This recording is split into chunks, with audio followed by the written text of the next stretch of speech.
Express yesterday, the 8th of December 2021, at Nilgiri district of Tamil Nadu, in which India's first Chief of Defence Staff, General Bipin Rawat, his wife, Srimati Madhulika Rawat, and 11 other defence personnel lost their lives.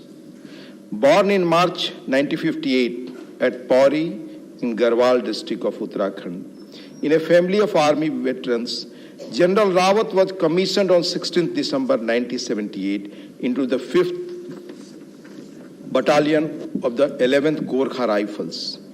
General Rawat had a vast operational experience, having served across a wide spectrum of combat and conflict situations in India and abroad. Not only did he serve on the various frontiers of the country, but also went on a command a multinational brigade in UN peacekeeping mission in the Democratic Republic of Congo. Equipped with the more than 4 decades of distinguished military service, General Rawat also held several important instructional and staff positions. He also served as the Vice Chief of the Army Staff from 1st September 2016 to 31st December 2016, and as the Chief of the Army Staff from 31st December 2016 to 31st December 2019. General Bipin Rawat had the distinction of being appointed as the country's first Chief of Defence Staff, an office which he had been serving since 31st December 2019 till his sad demise. In the last 2 years, General Rawat tried to bring in transformative reforms in the security architecture of our country. As an individual, he will always be remembered for his commitment to the nation as well as his troops.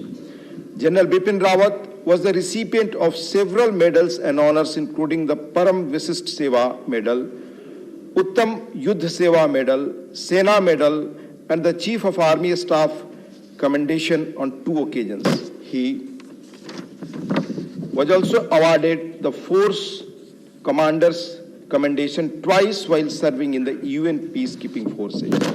In the passing away of General Bipin Rawat, the country had lost an outstanding soldier and an exceptional and distinguished military leader. We deeply mourn the passing away of General Bipin Rawat, Srimati Madhulika Rawat, and 11 other defense personnel who lost their lives in the tragic incident. The loss of precious lives is indeed painful and unfortunate. I request members to rise in their places and observe silence as a mark of respect to the memory of the departed.